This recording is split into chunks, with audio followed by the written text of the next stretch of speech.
Good morning to all, my friends. You know,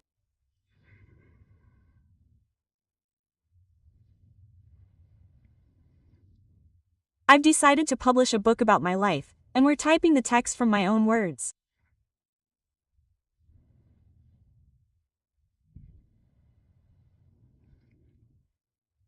And since I've decided to openly talk about my life, I don't know how much courage and willpower I have to tell it all. Unfortunately, there have been a lot of terrible things in my life. I don't know why this happened.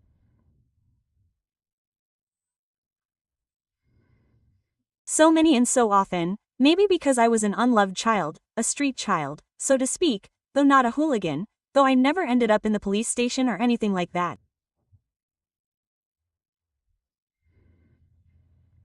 The gods have been merciful. I didn't have such a dirty inside. I still kept myself in check. Somehow, I knew deep down that these years would pass. But honor must be protected from a young age. I wasn't that kind of person, I guess. That's why, having gone through all those vile events in my life, my soul hasn't been polluted.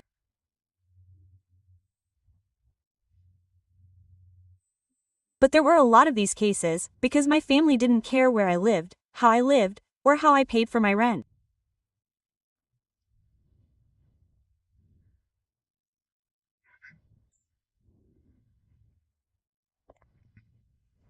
When I was a student, I had to work, get by, think about how to pay for things, how to live in general, what to eat.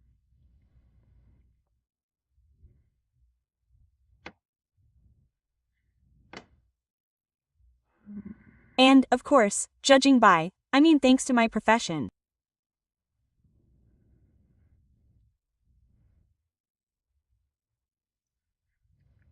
Even though I was a student, I still had a good command of history. I wrote essays, articles, and term papers. There was no internet back then. Okay, well, it was there, but it wasn't that common. It was just the beginning of the 2000s. So, theses, term papers. I tutored. Later, I started hosting weddings and banquets. And when I arrived, everyone looked at me with such caution, but I had a southern appearance. They thought, now you, me, don't understand. But I hosted so well that later they took my information, they always asked for it. Then, the guys who were musicians, they also performed at weddings, they needed their own toastmaster.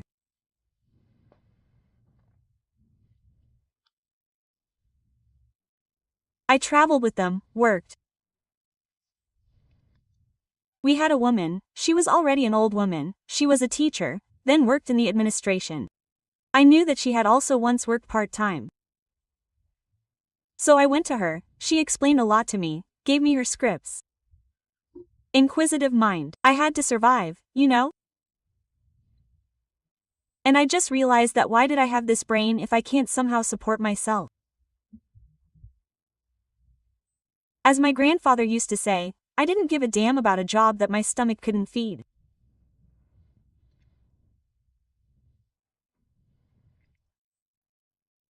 Then I led tours, excavations, participated in excavations, traveled along the Golden Ring of Russia. I have a huge number. I need to look through an old computer, a huge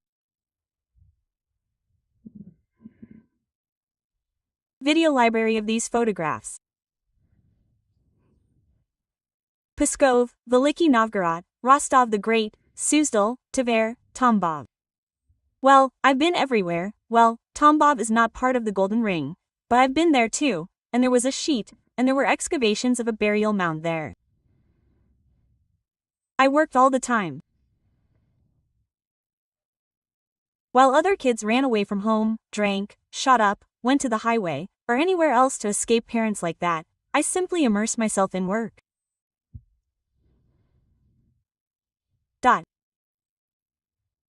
So, starting with my student years, I was first a full-time student, then switched to part-time so I could work.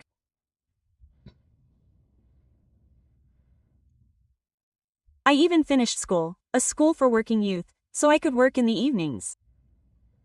I didn't have a graduation ceremony like everyone else. And when I graduated from university, I didn't even think about going to the graduation ceremony. I didn't have the opportunity. The baby was born all day. And so there was the curse and grumbling that I wasn't enough. Another family had been added, and there was always no one to ask for all this from. There were no people, no humans, for me to approach and say, I'm young, I'd like to go to graduation too. But nothing human was accepted here, you understand? Somehow, all this human wasn't for us. All we heard was curses. Quote, I swear to you on the life of my only child that I never once heard the word daughter from my parents. Not once. No one has ever said to me, you're smart, or you're great, or I'm proud of you, or if you want to eat, eat. You're just frying, you're just eating, that's all. Ah, when did you die? I wish someone would run you over, I wish. That's all I've heard. So, tell me, what kind of fate could a child like that have? Of course, you throw yourself into work, you go about your business. Of course, it's not written on your forehead that you're an unwanted offspring, but you can feel it. You can feel that you want love. Look here. A black figure, see? Well, someone will say, yes, it was formed from trees, but I wouldn't say it outright. There. I look terrible. It just appeared like that. Well, okay, screw it. And such children, who no one needs, will.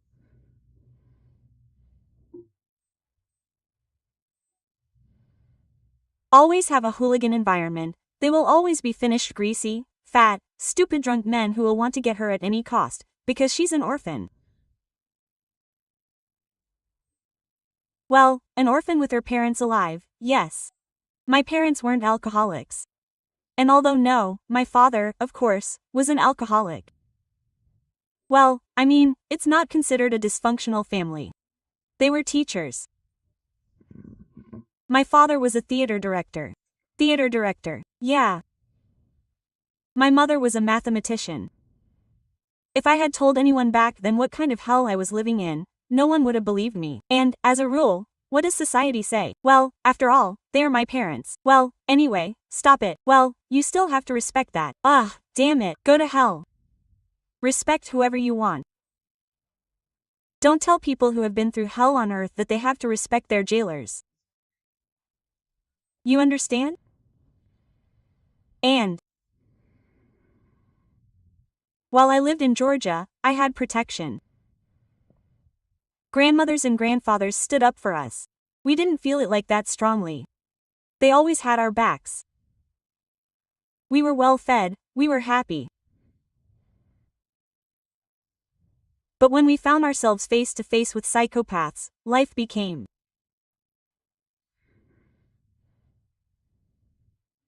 inexplicable. You know, I survived. My sister's psyche suffered more. She's a doctor. But she still harbors that bitterness. She hasn't forgiven them. But, let's say, I don't seek revenge, but the bitterness that remains in her is incomparable. They simply ruined our lives.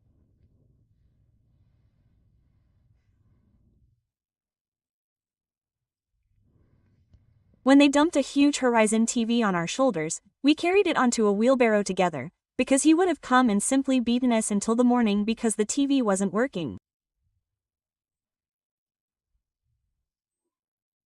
So, the two of us put it on the wheelbarrow. It was raining.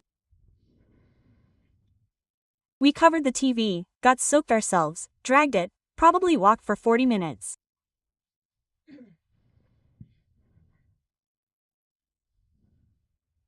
We knew a repairman, we took it there, he did the repairs. We waited outside for a whole hour. And they also carried it, brought it and set it up so that the alcoholic could drink at night, in the evening, when he comes, so he can lie cross-legged and watch his favorite shows. Do you understand? And it's understandable that a kid like Magnet attracts scum into his life. Probably the second year, right? Something like that. As far as I remember, I'm somewhere in my early 20s.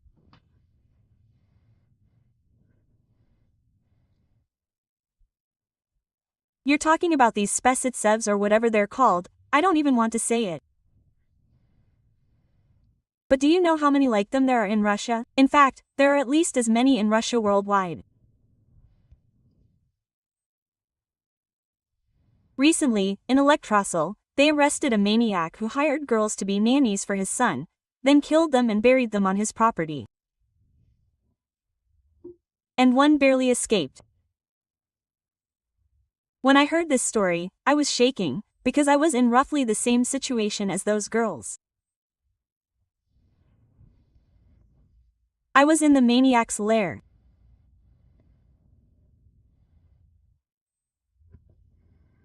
I was studying history, tutoring a child at the request of his grandmother.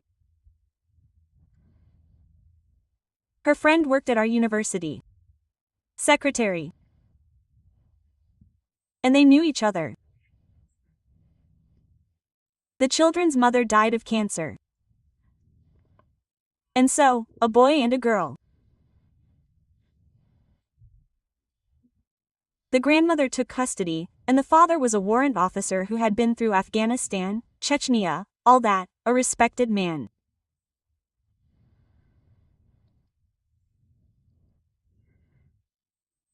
But I didn't know him, I wasn't interested in him. I went to their home, I studied with him, everything was fine, she paid me. Everything was fine. One day she called me, we didn't have cell phones yet, she called the room, where, in general, I rented a room. The owner of this apartment. Well, often went to her dacha there. In winter, in summer, she had some kind of vacation there, in general, she was engaged in some kind of journalism in her old age. So she went to relax and write, the forest is nearby. And, you could say, I was practically alone in this room, no one was there. I rented one room. She is in the hall, I am in this room. Probably, I think so, she was bored. She was not in money, she needed it, she knew me, her granddaughter studied there. And so she kind of let me in. I lived there for a while.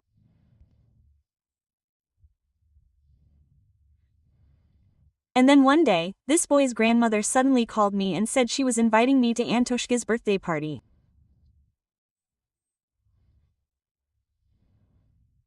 Well, we won't be there, there are a lot of people there, we're just getting together with our family.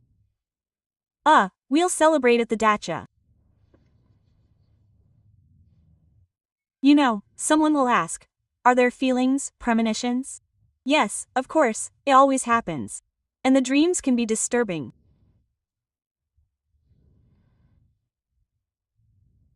But the thing is, until life really kicks you in the ass, you won't understand that you can't ignore these signs, you can't ignore them out of politeness, because it's inconvenient, because, well, you seem to know people, maybe you think so, but you're just suspicious. You can't ignore such signs under any circumstances. And I ignored them all the time.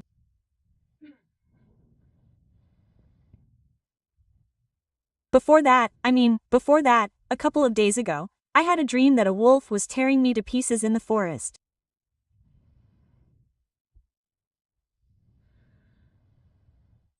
But then a couple of days later it all disappeared. When I was talking to her on the phone, I had this dream with the wolf in front of my eyes. Can you imagine? I'm thinking, what nonsense. I know her. I've been dealing with this boy for over 6 months now. She's a grown woman. What's there to talk about anyway? I bought him a gift and I also got a doll for the girl, because I don't like giving gifts to one child. I always give gifts to 2 children. That's where the habit comes from. When we celebrate our children's birthdays, we don't really celebrate, but we give them gifts. I always give them both. Well, because the other child, well, we'll wait until her birthday. No, we give them both. And I went where they said, there are minibuses nearby in these. Anyway, I explained it roughly. I went there to see them. People invite me. What now? You know, if you think that all maniacs pounce, cut people into pieces or tie them up and start kicking them, you're mistaken. Maniacs have different methods. They can destroy a person mentally, which is no better than physically. So,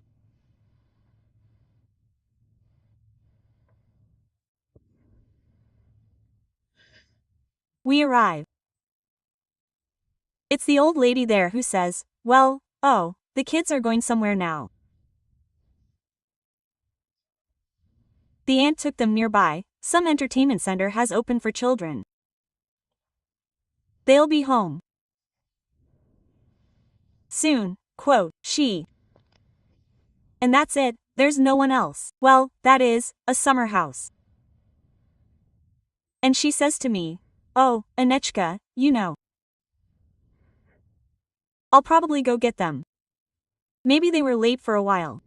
There's nothing here, no tables set, nothing. Quote. It's somehow unclear what kind of birthday this is. I'll go and get the cakes. We were supposed to bring everything.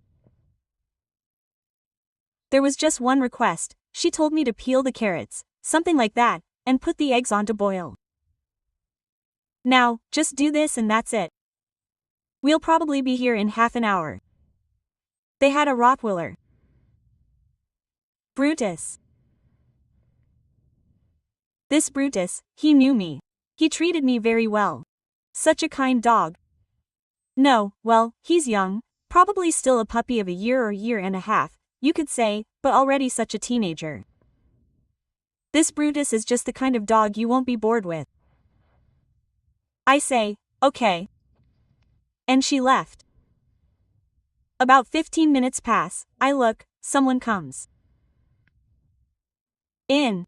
Well, I saw some photos at their house. I realized it was their dad. Oh, who do I see? Hello. I say, hello. Well, I won't give her first name, patronymic right now. Well, anyway. Marusia Batkovna went to pick up the children and will be back soon. Ah, okay. At first, he talked to me very nicely. He was having coffee here and there, he poured me coffee. He himself, you know, poured some cognac there, sat down, asked for some snacks, I brought them.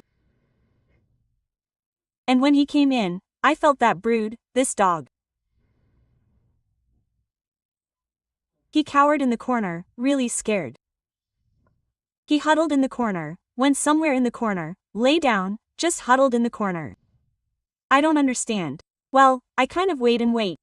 Probably an hour passed. I say, you know, maybe they were late. Of course, I would like to congratulate them in person, but I'll leave the gifts, I'll go, because, I say, I have a class tomorrow. It's a pity that, well, never mind, The main thing is that the kids will have fun there. I just felt like this wasn't it. And he was like, stop. Don't you understand anything? You're so tipsy already? I say, what am I supposed to understand? He says, my mother paid you. I thought, what for? Well, for tutoring. I say, yeah. Well, do what you were paid for. I say, have I done it already? Have you done it? I say, I was tutoring your son, that's why I was paid for. Don't be a idiot. You know, have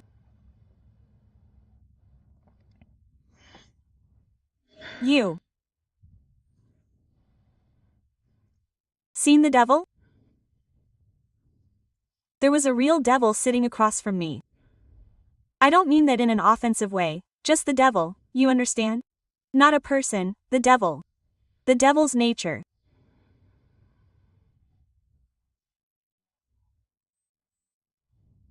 A dirty, smelly guy, half naked, drenched in fat, drunk, with gold teeth.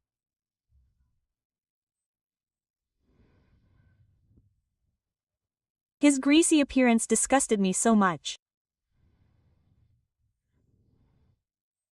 Of course, I immediately went to get my bag. He followed me. He dragged me by the hair, threw me on the couch. I won't go into detail. No, he didn't beat me, didn't choke me, didn't tie me up. He simply opened the door. He has this, what's it called, kitchen nook. He opened it like that, pulled out a grenade, and put it on the table. I don't know anything about guns. Pistols, basically, 2 of them. Just like that, instant. So, he takes the safety off and aims at me. Just like that. He says, oh no, I changed my mind at first, he says, this bastard, what did he call him, this son of A, or little son of A? I don't remember exactly now, because my breath caught, of course. He says I'll shoot this little son of A, and kill him. Don't you even feel sorry for him? I say, why do that? Well, it depends on you. Should I shoot this little son of a, now or not? I say, and how does it depend on me? Well, naturally, I'm shaking. I'm just trying not to lose my composure, not to insult, not to shout, because it's useless. Well, that is, direct death. And he said to me, are you the first, or what? Do you think you're the first? We have a forest and a shovel over there. You know, I have this gut feeling that he might have done it. Not might, but most likely. But I know that no one will be interested in this. No one needs it. No one will look for him. I'll give him a face all. And he, like, again, like this, at him, at me. Then he came up, he's holding this gun in his hand, he comes up to the corner and starts hitting the dog. And he, poor thing, starts screaming, there, whining at first. Well, apparently, the scene was familiar to him, he immediately cringed, immediately realized that now they were going to beat him. And again, well, either I'll shoot him, or you. And so he sat opposite me. Well, naturally, started saying what I should do with him. I lied, I said that I was on my period. He says, well, there are other ways. You know, if it came to that, either life, or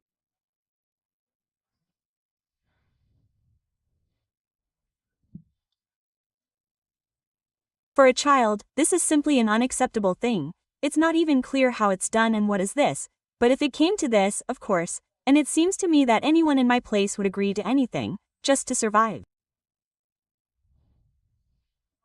But he undressed. This animal sat down opposite.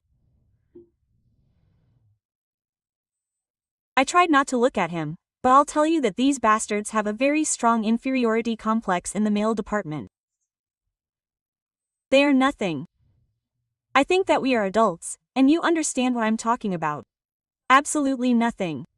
Here he sits, this fat animal, and, well, there's nothing there.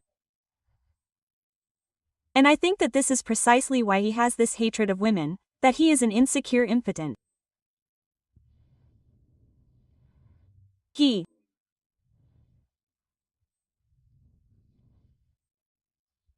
then starts to, like moral violence, about how people like me, like how people like me, extinguish neuroses in Chechnya, and you should not live.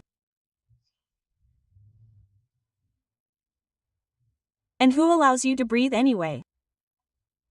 People like him, bowing at the feet, should be kissed. What allows you to breathe at all? Live in Russia.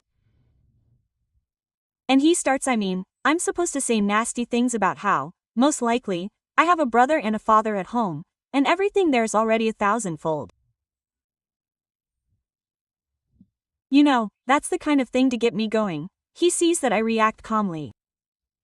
Well, what else can I do? I have a mind. I understand that there is no other way to survive.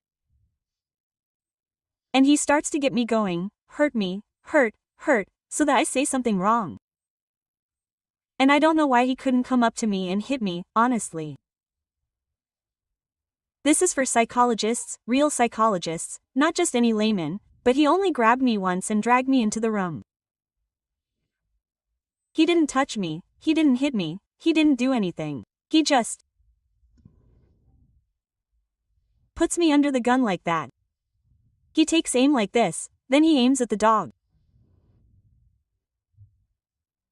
He comes up to me again, starts hitting the dog and says, "It's because of you that he suffers, because if you had done what I said, he wouldn't have suffered." I say, "But I can't do this, you understand? I don't know you. It's not right. You yourself will feel uncomfortable about it. Perhaps people should get to know each other." I started talking, he started crying. That creature started sobbing, standing there with that gun. You don't understand how many boys I lost in Chechnya. That's how the Nida cries. And again, at that dog. I think that dog sat worse than me. Or maybe she was already used to it, but in any case, she was terribly scared. Her eyes were wide. And so I went there. Somewhere around lunchtime. She called me somewhere around 10 o'clock, about that morning. I bought a gift, left somewhere around 2 o'clock, a little later, yes, at 2:30. We sat there, he held me at gunpoint, drank, held me like that. I was afraid to move, me and the dog. He said the most vile things, cried. He said that creatures like me, non-Russians, should die. And he will do it. He will cleanse the world of people like me, that his boys are lying in the ground, that I am that I live there. And so on. I don't know, honestly, there weren't hours to tell you, but probably before midnight. I feel like something is about to happen to me. I wanted to ask to go to the bathroom, but at that moment, seeing his furious eyes, I'll tell you honestly, all the forces of my body came together. At some point, my brain completely shut down all my human functions. And he says to me, I know why you don't want to. Because you're sick with something. You're probably sick with something. You were hanging out there, you had sex somewhere. Are you sick with something? Are you afraid of infecting me, so that I don't rip your head off? Just say so. I think if I say yes now, he'll shoot me. If I say no, I won't say anything. He goes on, well, what the hell, are you silent? What? A donkey.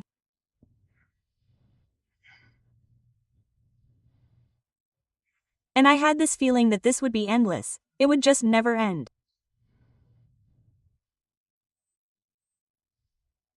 And at some point, on the street, there was a dacha village. It was like May, well, it was turning to summer. Not summer, but already the end, yes, the end of May. Because their holidays were starting, as far as I remember. And, apparently, they came for the weekend or something like that, just having fun, and a fight broke out in the street. Across the street or somewhere, I don't know. Swearing, they started yelling and fighting. And he got wary, so he got dressed quickly.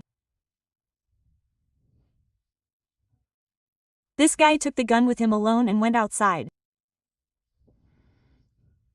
He went outside, and there was some shouting.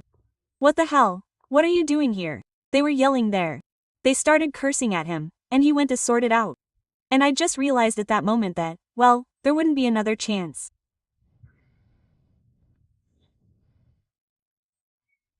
I just quickly put on these shoes of mine. I have sports shoes, all this. I threw this on over them, grabbed my bag. They have a back entrance, because when we went, I asked if there was a toilet there. They had a toilet outside. Maybe there was one at home, but she showed me outside.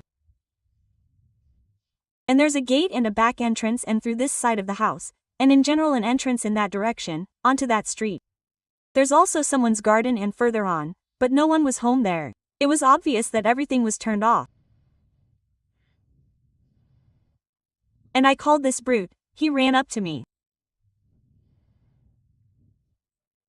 So, I grabbed him by the collar like this. He only had a black leather collar. And I took him out with me. I said, "Run after me." I had no experience with big dogs. I was afraid of big dogs then. I didn't. Well, yes, as a child there were all sorts, but I had no experience with big dogs, even with someone else's dog, and he ran after me. How smart they are. He realized that this was his salvation, you know? And we went through this back passage. They were still yelling there. They, I think, hung around there for another half hour or so, or maybe he only realized something later. And we ran out through the gate, ran past the forest. I don't know where I was running. They ran. Just wherever their eyes looked. And, apparently, well, these night buses. And there's a bus, a bus. I didn't even look where he was going before that stop. I stopped him, and he stopped, and there were people getting out, and me and the dog, and I ran after him and said, "Can I come with the dog?" He said, "Can I, if he doesn't, there?" I said, "No, he won't, there." So, there weren't any conductors then. We got out, paid, and off we went. We went to some part of Volgograd, well, somewhere, I don't remember anymore.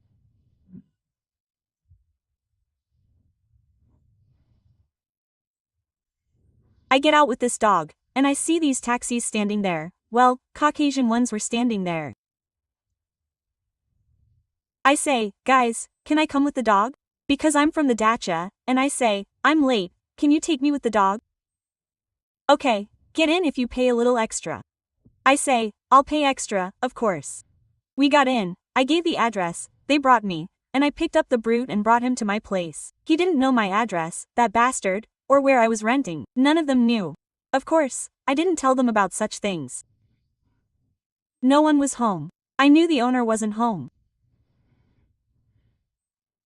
We came home and closed the door. I came downstairs. Just like the dog was huddled in the corner, so was I, and he came up to me and buried his nose in my face. I didn't cry or anything. We just hugged each other like that. I just sat like that until the morning. I must have fallen asleep, and he fell asleep on me. We woke up in the morning. I couldn't talk for 3 days. I couldn't say anything, nothing at all. I didn't go anywhere, nothing. So, I found some rope there. I tied it to his collar and took him out for a walk. They came. I didn't buy food or anything. That's all there was at home. That's all there was, the bread, everything I cooked, he ate. That of a mother called me. I had a feeling it was her. I didn't pick up.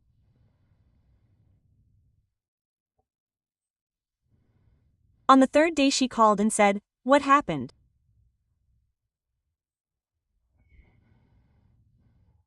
I said, "Don't you know what happened?" Well, of course she knows. Well, listen, that's not what I meant, I was just late. I thought you left. I said, "You know everything perfectly well, let's not talk about anything else." And she said to me, "Do you have the brute?" I said, "I do, but I won't give it back." "But it's our dog." I said, "If you insist that I return this dog to your bastard son, then I'll go and file a complaint. It's your choice. Either I save the dog, or he goes to jail."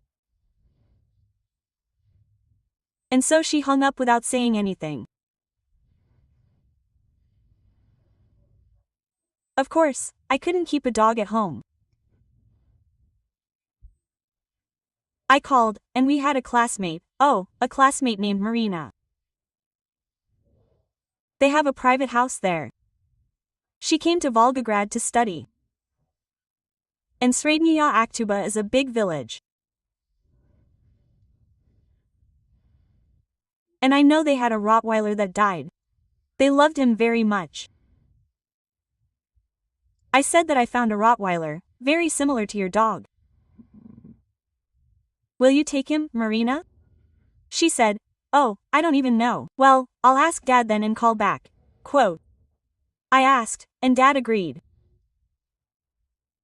I went with this dog to the train station, from the train station to Srednaya Aktuba, took him, gave him to them. I know that they loved him and that everything was fine. Then we met, he was a happy dog.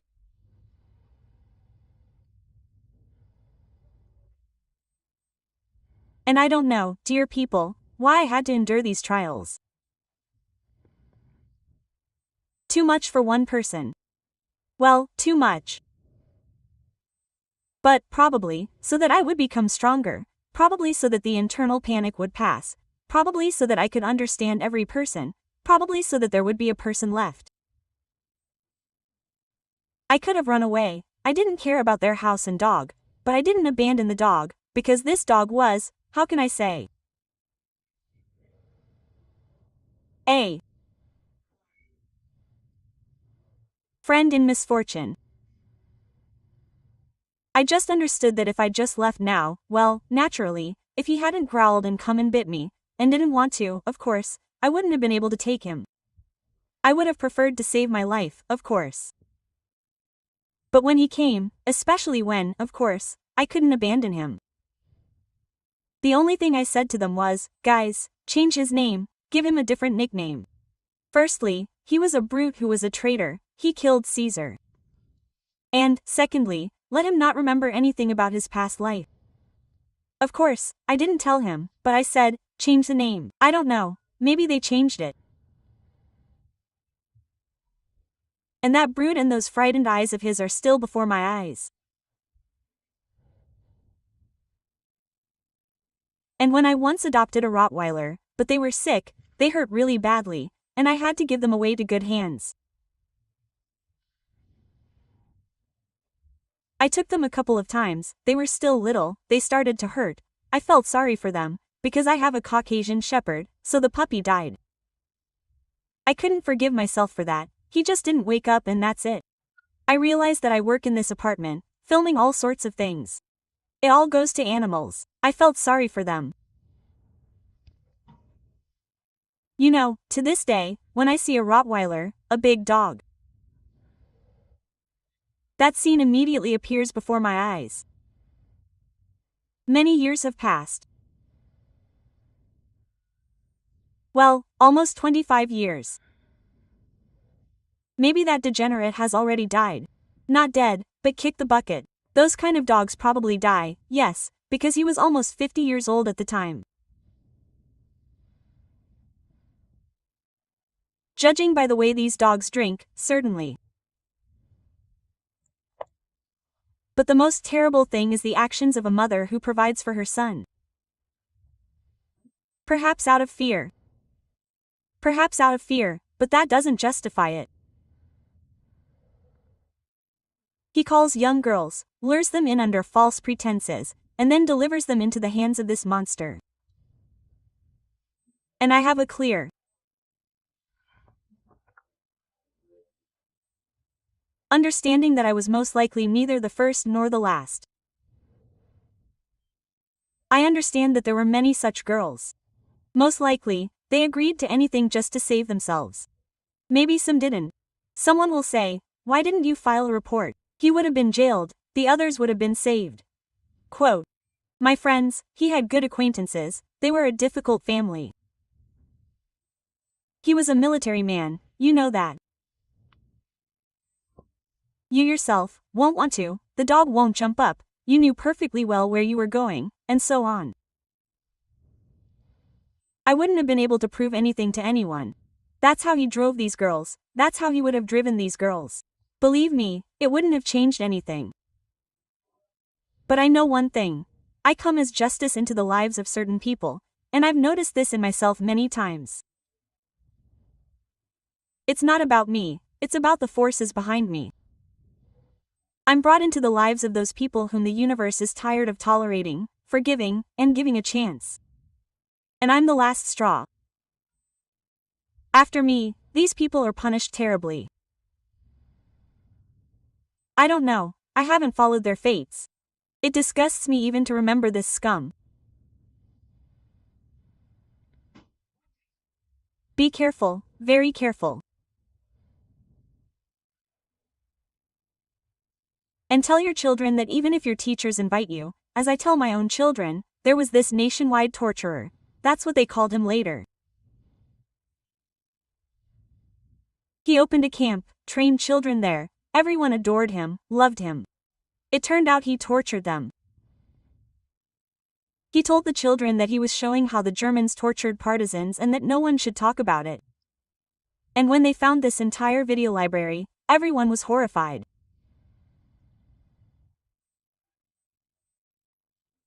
And even an acquaintance, that same Golovkin, the monster who showed the boys horses there, he was a livestock specialist, they knew him, so they weren't afraid, so they got into his car.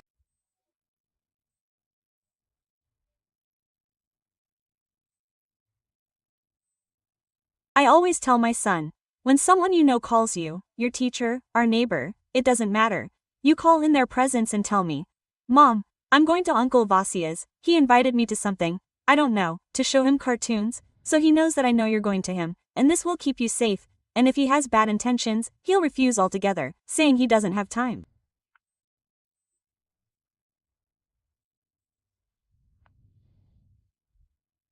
All these terrible events in my life taught me to be very, very careful.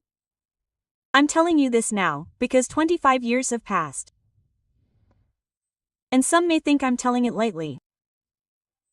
But at that moment, the whites of my eyes turned yellow. I thought I had jaundice. Jaundice can stem from fear, which can then turn into cancer. And the cancer that later caught up with me, do you think it was just a coincidence? All of this stuff I've experienced in life, I'm not even talking about the petty events of some mean people, whatever. Look here, again, that black dot, like black wings and someone, see what's formed there. Amazing, honestly. Well, okay, let it be.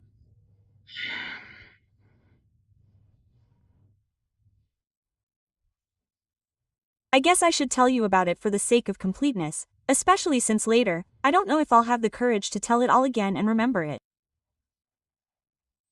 It's really hard. Then you walk around for a few days, remembering it all, and it's like you're plunging back into that. But if I'm being honest, then let's be completely honest. Take care of yourself and your loved ones. Take care of yourselves, my friends. That's why some idiots start filming all this nonsense, these stupid videos, putting Yana and me in padded jackets, and putting some people on display. If you knew what I've been through, you'd understand why I don't react to this crap. You'd understand that people like me shouldn't be scared of anything.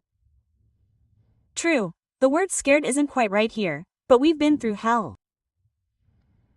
And someone who's been through hell won't be scared by explosions or lighters. I wish you luck.